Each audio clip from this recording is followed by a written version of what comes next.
Can you taste words? It was a question that caught me by surprise. This summer, I was giving a talk at a literary festival, and afterwards, as I was signing books, a teenage girl came with her friend, and this is what she asked me. I told her that some people experienced an overlap in their senses so that they could hear colors or see sounds, and many writers were fascinated by this subject, myself included. But she cut me off, and a bit impatiently, and said, "Yeah, I know all of that. It's called synesthesia. We learned it at school. But my mom is reading your book, and she says there's lots of food and ingredients, and the long dinner scene in it, she gets hungry at every page." So I was thinking, how come you don't get hungry when you write? And I thought maybe you could taste words. Does it make sense? And actually, it did make sense. Because ever since my childhood, each letter in the alphabet has a different color, and colors bring me flavors. So, for instance, the color purple is quite pungent, almost perfumed, and any words that I associate with purple taste the same way, such as sunset is a very spicy word. But I was worried that if I tell all of this to the teenager, it might sound either too abstract or perhaps too weird. And there wasn't enough time anyhow because people were waiting in the queue. So it suddenly felt like what I was trying to convey was more complicated and detailed than what the circumstances allowed me to say. And I did what I usually do in similar situations. I stammered, I shut down, and I stopped talking. I stopped talking because the truth was complicated, even though I knew deep within that one should never, ever remain silent for fear of complexity. So I want to start my talk today with the answer that I was not able to give on that day. Yes, I can taste words. Sometimes, that is, not always. And happy words have a different flavor than sad words. I like to explore how does the word creativity taste like, or equality, love, revolution. And what about motherland? These days, it's particularly this last word that troubles me. It leaves a sweet taste on my tongue, like cinnamon, a bit of rose water, and golden apples. But underneath there's a sharp tongue, like nettles and dandelion. The taste of my motherland, Turkey, is a mixture of sweet and bitter. And the reason why I'm telling you this is because I think there's more and more people all around the world today who have similarly mixed emotions about the lands they come from. We love our native countries, yeah? How can we not? We feel attached to the people, the culture, the land, the food, and yet at the same time we feel increasingly frustrated by its politics and politicians, sometimes to the point of despair or hurt or anger. I want to talk about emotions and the need to boost our emotional intelligence. I think it's a pity that mainstream political theory pays very little attention to emotions. Oftentimes, analysts and experts are so busy with data and metrics that they seem to forget those things in life that are difficult to measure and perhaps impossible to cluster under statistical models. But I think this is a mistake for two main reasons. Firstly, because we are emotional beings. As human beings, I think we all are like that. But secondly, and this is new, we have entered a new stage in world history in which collective sentiments guide and misguide politics more than ever before. And through social media and social networking, these sentiments are further amplified, polarized, and they travel around the world quite fast. Ours is the age of anxiety, anger, distrust, resentment, and I think lots of fear. But here's the thing, even though there's plenty of research about economic factors, there's relatively few studies about emotional factors. Why is it that we underestimate feelings and perceptions? I think it's going to be one of our biggest intellectual challenges, because our political systems are replete with emotions. And country after country, we have seen illiberal politicians exploiting these emotions. And yet within the academia and among the intelligentsia, we're yet to take emotions seriously. I think we should. And just like we should focus on economic inequality worldwide, we need to pay more attention to emotional and cognitive gaps worldwide and how to bridge these gaps, because they do matter. Years ago, when I was still living in Istanbul, an American scholar working on women writers in the Middle East came to see me. And at some point in our exchange, she said, I understand why you're a feminist, because, you live in Turkey. And I said to her, I don't understand why you're not a feminist, because, you live in America.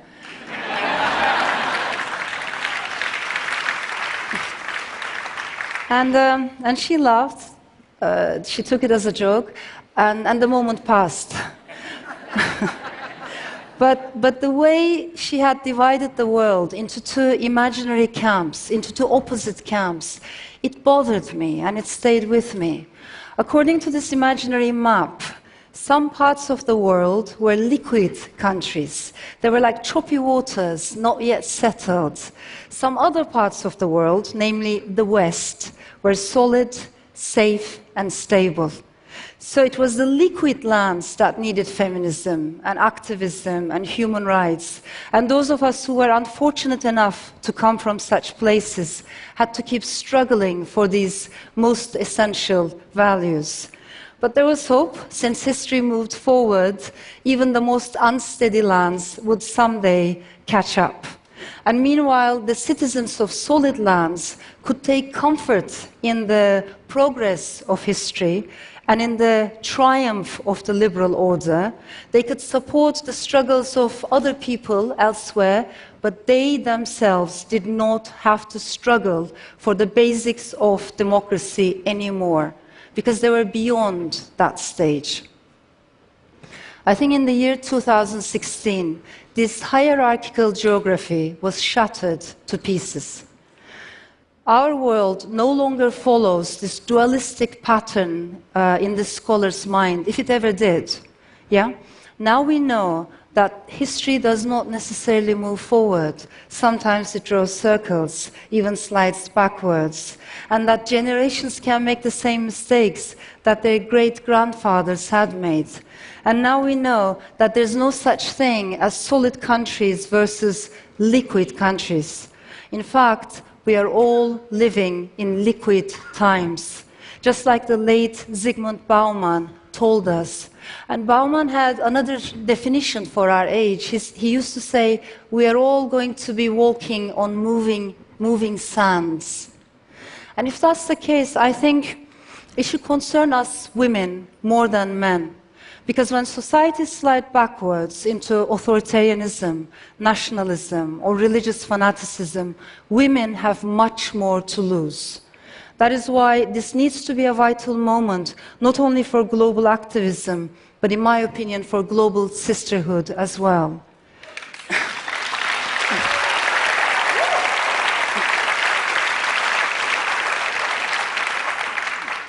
But I want to make a little confession before I go any further.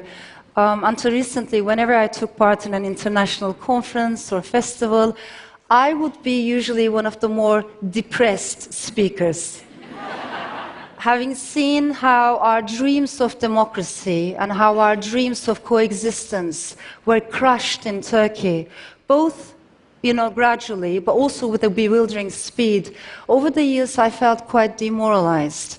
And at these festivals, there would be some other gloomy writers, and they would come from places such as Egypt, Nigeria, Pakistan, Bangladesh, Philippines, China, Venezuela, Russia.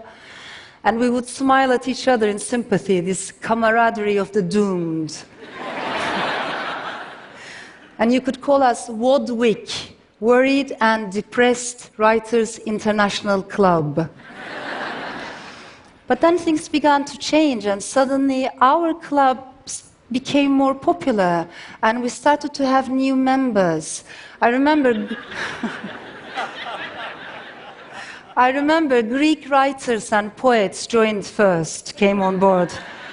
And then writers from Hungary and Poland, and then interestingly writers from Austria, the Netherlands, France, and then writers from the UK, where I live and where I call my home, and then writers from the USA.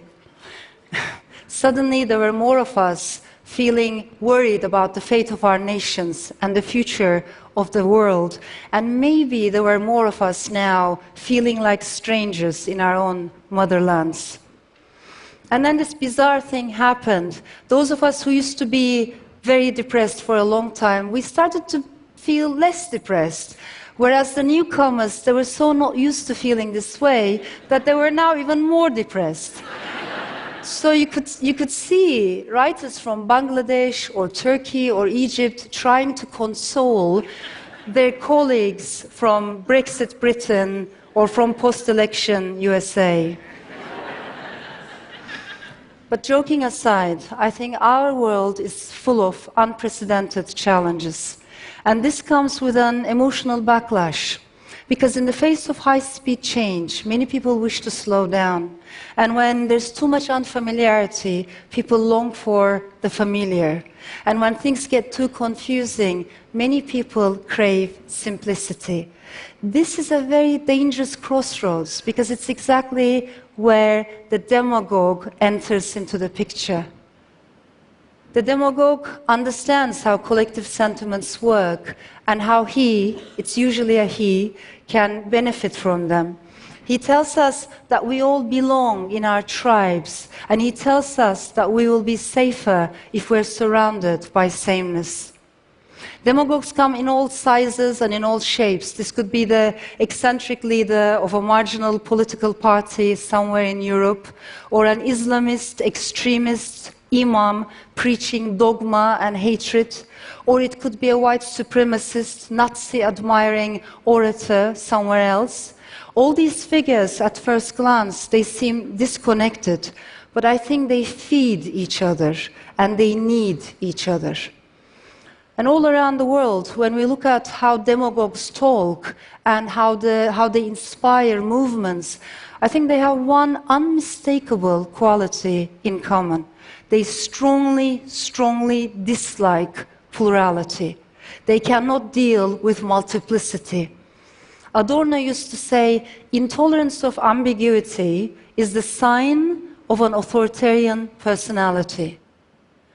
But I ask myself, what if that same sign, that same intolerance of ambiguity, what if it's the mark of our times, of the age we're living in? Because wherever I look, I see nuances withering away.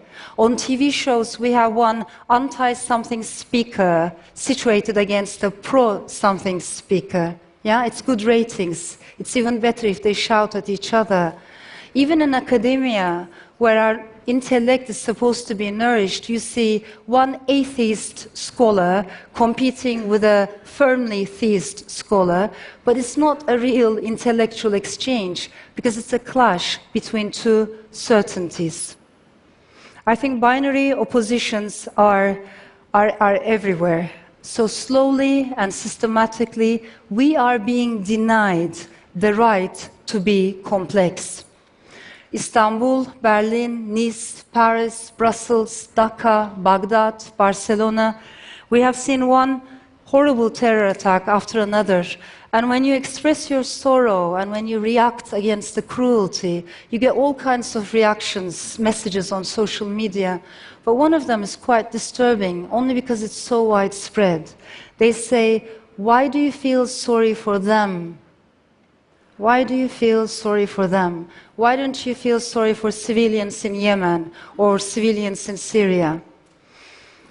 And I think the people who write such messages do not understand that we can feel sorry for and stand in solidarity with victims of terrorism and violence in the Middle East, in Europe, in Asia, in America, wherever, everywhere, equally and simultaneously. They don't seem to understand that we don't have to pick one pain and one place over all others. But I think this is what tribalism does to us. It shrinks our minds, for sure, but it also shrinks our hearts to such an extent that we become numb to the suffering of other people. And the sad truth is we weren't always like this. I had a children's book out in Turkey, and when the book was published, I did lots of events. I went to many primary schools, which gave me a chance to observe younger kids in Turkey.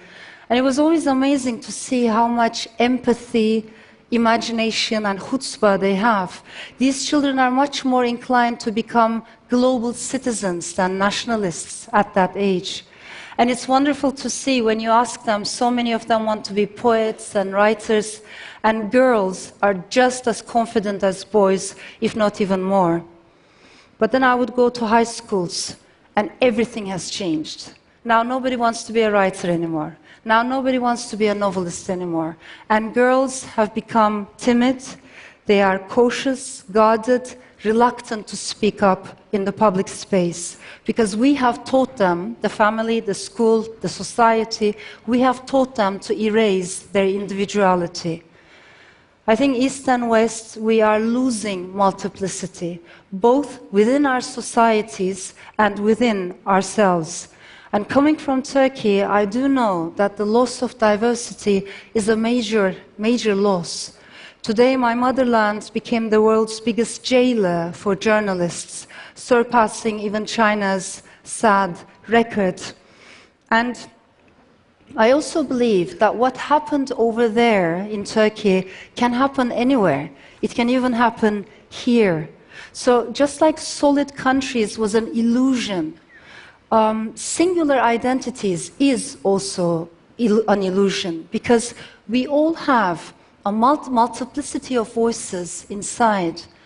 The Iranian, the Persian poet Hafiz, he used to say, you carry in your soul every ingredient necessary to turn your existence into joy. All you have to do is to mix those ingredients. And I think mix we can. I am an Istanbulite, yeah, but I'm also attached to the Balkans, the Aegean, the Mediterranean, the Middle East, the Levant. I'm a European by birth, by choice, the values that I uphold. I have become a Londoner over the years. I would like to think of myself as a global soul, as a world citizen, a nomad, and an itinerant storyteller. I have multiple attachments, just like all of us do. And multiple attachments means multiple stories. As writers, we always chase stories, of course, but I think we're also interested in silences, the things we cannot talk about, political taboos, cultural taboos. We're also interested in our own silences. I have always been very vocal about and written extensively about minority rights, women's rights, LGBT rights. But as I was thinking about this TED Talk, I realized one thing. I have never had the courage to say in a public space that I was bisexual myself, because I so feared the slander and the stigma and the ridicule and the hatred that was sure to follow. But of course, one should never, ever remain silent for fear of complexity.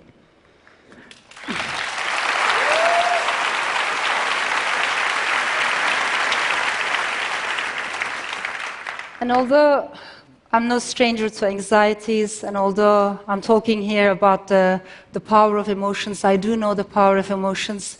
I have discovered over time that emotions are not limitless. You know, they have a limit. There comes a moment, it's like a tipping point or a threshold, when you get tired of feeling afraid, when you get tired of feeling anxious. And I think not only individuals, but perhaps nations too have their own tipping points. So even stronger than my emotions is my awareness that not only gender, not only identity, but life itself is fluid. They want to divide us into tribes, but we are connected across borders. They preach certainty, but we know that life has plenty of magic and plenty of ambiguity. And they like to incite dualities, but we are far more nuanced than that. So what can we do? I think we need to go back to the basics, back to the colors of the alphabet. The Lebanese poet Khalil Gibran used to say, "I learned silence from the talkative, and tolerance from the intolerant, and kindness from the unkind." I think it's a great motto for our times. So from populist demagogues, we will learn the indispensability of democracy. And from isolationists, we will learn the need for global solidarity. And from tribalists, we will learn the beauty of cosmopolitanism and the beauty of diversity. As I finish, I want to leave you with one word or one taste. The word yurt in Turkish means motherland, it means homeland. But interestingly, the word also means a tent used by nomadic tribes. And I like that combination because it makes me think homelands do not need to be rooted in one place. Yeah? They can be portable. We can take them with us everywhere. And I think for writers, for storytellers, at the end of the day, there is one main homeland, and it's called Storyland. And the taste of that word is the taste of freedom. Thank you.